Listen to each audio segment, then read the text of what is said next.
हरिओम. भगवद्गीता बोध योगदास श्री जयगणेश जोशी यांनी केलेले निरूपण. अध्याय 18 मोक्ष संन्यास योग. ओम श्री परमात्मने नमः. अथ अथाष्टादशोऽध्यायः. जय योगेश्वर. परमात्म्याला नमस्कार. अध्याय 18 श्लोक क्रमांक 66. सर्वधर्मान् परित्यज्य मामेकं शरणं व्रज अहं त्वा सर्वपापेभ्यो मोक्षयिष्यामि मा शुचः. सर्व धर्माचा पूर्णपणे त्याग करून केवळ मलाच शरण ये. मी तुला सर्व पापांपासून मुक्त करतो. आता शोक करू नको. सर्व धर्मान् परित्यज्य मामेकं शरणं व्रज. सर्व धर्माचा पूर्णपणे त्याग करून केवळ मलाच शरण ये. मागील श्लोकात भगवंत श्रींनी अर्जुनाला अगदी थोडक्यात असा मुक्तीचा मार्ग सांगितला. साधनेचे अगदी थोडक्यात सार सांगितले. मोजक्या शब्दात नेमके काय करावे म्हणजे जीवनमुक्ती प्राप्त होते ते सांगितले. भगवत प्राप्तीचे मर्म सांगितले. परंतु तसे करूनही एक प्रश्न तसाच अनुत्तरित राहतो.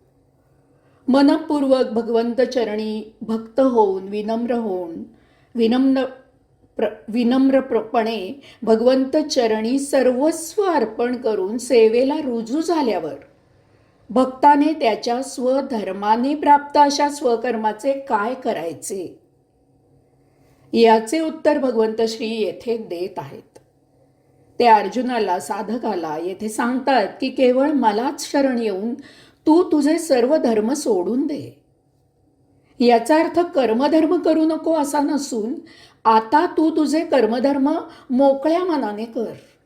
त्याचे बरे वाईट जे काही फळ आहे त्याची जबाबदारी आता तुझ्यावर नाही. ते सर्व मी पाहून घेईन. तू आता निश्चंक मनाने केवळ आपले कर्म कर. आपण नोकरी, सेवा, चाकरी करतो तेव्हा आपण केवळ हुकुमाचे धनी असतो. आपला मालक काय काम सांगत आहे आणि त्याचे फळ काय मिळणार आहे याच्याशी आपला संबंध नसतो. त्याचा धनी आपला मालक असतो. आपण फक्त पगाराचे घेणेकरी असतो. आपल्याला आपण करत असलेल्या कामाच्या मोबदल्याशी कर्तव्य असते. साहेब जसे सांगेल तसे आपण काम करतो. त्यामुळे होणारा फायदा, तोटा, नफा, नुकसान याची काळजी आपल्याला नसते. त्याची सर्वस्वी जबाबदारी आपल्या साहेबावर, मालकावर असते. आपण पूर्णपणे बेफिकीर असतो. याचप्रमाणे भगवंत श्री येथे सांगत आहेत की अर्जुना, भक्ता, वत्सा, साधका, मला पूर्णपणे निशंक मनाने शरण ये. आता मी तुझा मालक आणि तू माझा सेवक आहेस. मी देव आणि तू भक्त आहेस. आता तू माझा गुलाम दास आहेस. तेव्हा आता तू तुझे मीच दिलेले म्हणजेच आत्मप्रेरणेने प्राप्त असे विहित कर्म कर. अहं त्वा सर्व पापेभ्यो मोक्षयिष्यामि. मी तुला सर्व पापांपासून मुक्त करतो. अशा प्रकारे आत्मप्रेरणेने आपले स्वकर्म केल्यावर स्वाभाविकच आपल्या हातून कोणताही अधर्म होत नाही. आपण नेहमी सत्कृत्यच करत असतो. उदाहरणार्थ लढाईत शत्रूला ठार मारले तरीही सैनिकाला त्याचे पाप लागत नाही. कारण राष्ट्राचे संरक्षण करणे, प्रजेचे दुष्टांपासून रक्षण करणे हे सैनिकाचे स्वधर्माने प्राप्त असे स्वकर्मच आहे.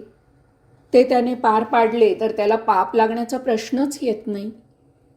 त्याने क्षात्रधर्माने प्राप्त असे आपले स्वकर्म केल्यामुळे ते पुण्यकर्मच आहे. आपण जेव्हा आत्मप्रेरणेने कर्म करत असतो तेव्हा आपण आपल्या देहादी इंद्रियांचे भौतिक भोग शमवण्यासाठी काहीही करत नाही. त्यामुळे आपल्या हातून कोणतेही अधम कृत्य होत नाही. जे काही कर्म होते ते धर्मसंमत होते. त्यामुळे स्वाभाविकच आपण पापापासून दूर राहतो. अशा आचरणामुळे आपल्या संचितानुसार आपण कर्म करतो. त्यामुळे आपले संचित उपभोगून संपुष्टात येते. आपला मुक्तीचा मार्ग मोकळा होतो. मा शुचः, आता शोक करू नको. आता तू मला शरण ये यामागील आध्यात्मिक भूमिका समजलेली आहे. तेव्हा आता कोणतीही शंका घेऊ नको. मला मन अर्पण केल्यावर तुला विचार करायचे कारण नाही. आता तू माझा भक्त दास आहेस. तेव्हा मी सांगतो तसे कोणतीही धास्ती भीती न बाळगता कर. माझ्या चरणावर तू तुझे मस्तक ठेवलेले आहेस, मला अर्पण केले आहेस, तेव्हा माझ्यावर विश्वास ठेव. पूर्ण श्रद्धेने मी सांगतो तसे कर. मी तुला जशी प्रेरणा देत आहे त्याप्रमाणे आपले स्वकर्म कर. शोक विषाद भीती सर्व काही सोडून मी सांगतो त्याप्रमाणे या भवसागरात उडी घे आणि माझ्या आत्मप्रेरणेने आपले विहित कर्म निष्काम मनाने कर. तुझे जे काही करायचे ते मी करतो. त्यातच तुझे हित आहे, भले आहे. हरिओम.